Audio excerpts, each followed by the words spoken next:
Ken, I was in Madison Square Garden when Graham Hood won that Wanamaker mile. It wasn't just that he won, it was how he did it. He got on the shoulder of the three-time world champion Marcus O'Sullivan, out-sprinted him to the tape over the last 40 yards. Well, here's Kevin Sullivan, who grew up just 55 miles from Hood in Ontario, and they've swapped top honors since childhood. Kevin Sullivan, who finished third at the '94 NCAA Indoor and Outdoor 1500. He'll be one to watch. As will be Paul McMullen, Sr. from Eastern Michigan, fourth in this mile last year, and he's predicting an upset over the favorites. McMullen really has come into his own this season, run a 3:57.34 mile. Said his coach was upset with the way he ran his semifinal. He's going to have something special in the final.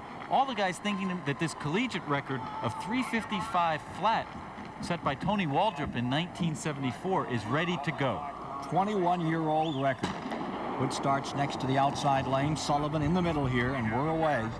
A little pushing and shoving. Now, last year there was a lot of talk about a fast race. Nobody was willing to take the lead early, and the pace sagged a bit. I don't see anyone sprinting to the lead right now either, Ken. The runners out here from Ireland, Zimbabwe, Poland, Canada, the U.S. A little preview of the Olympics to come. Out in front, it's Brian Hyde, number 271 for the green and gold of William and Mary. He cranks up into the lead. And Poland's Andrzej Jakubiak for Florida runs second. Farusa and Hood are lockstep for third place. Sullivan back in eighth. And it is interesting to see Sullivan next to last as we look from the right of the screen now. Now he's starting to move up a little bit. He said his problem last year, the reason he only finished third, was that he laid back too far in the early going. Now he's making the same mistake this year. Hood on the outside in fourth. Farusa on the inside in that battle for third place. And Hood seems very relaxed, although he should, as they come up to the quarter-mile mark, right around 62 seconds. And that's going to mean that it's going to be tough to get any kind of record. I like what Hood said about the record, though. He said Tony Waldrop in 1974 ran on an 11-lap-to-the-mile board track. He says this is a 200-meter track, 8 laps to the mile, and we have a artificial surface covering. He says we've got to run 3:52 to equal the performance of Tony Waldrop. Look at McMullen running back there in sixth spot as well. The green top, the hulking figure, there he is on the left of the screen. Former tight end for Cadillac High School in Cadillac, Michigan. He said that's a very small, very cold town. Right behind him is Sullivan. Sullivan is now blocked by that hulking figure of Paul McMullen. He's got to go all the way around him to even get into this race. Brian Hyde stays first for William and Mary.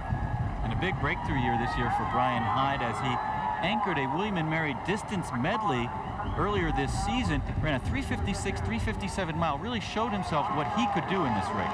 4 laps to go here, Craig. Hood goes into second. McMullen, as they hit the corner, goes into third. Sullivan tracking McMullen as you see the man with the white top.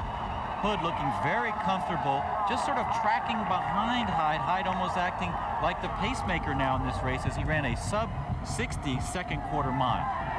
Hyde is first. Hood is second. McMullen third. And into fourth moves Sullivan.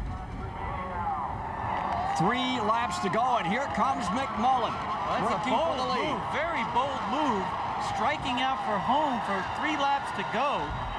This is reminiscent of the 1971 Dream Mile between Marty LaCouri and Jim Ryan. When LaCouri went with 600 meters to go, Ryan was never able to catch him. Hood has moved into second place. Hyde falling to third. This is a very, very tough way to run. As you see McMullen take a look up at the video screen to check just how much distance he's gotten on these guys.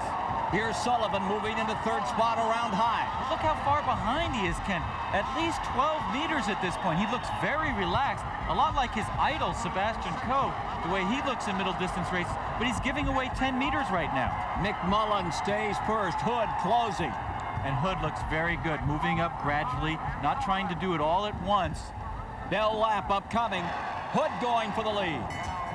Oh, and he's going to be tough to catch at this point as he looks pretty fluid right now.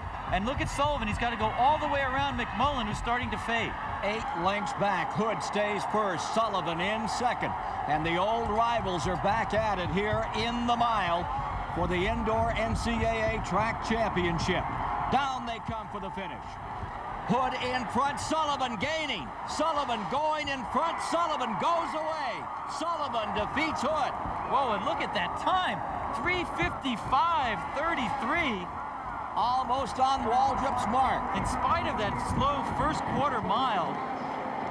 An amazing race for Kevin Sullivan. He almost did everything wrong you could think of in that race, but you got to give him a hand for patience. And McMullen looked like he ran close to a personal best, 3:57 or so.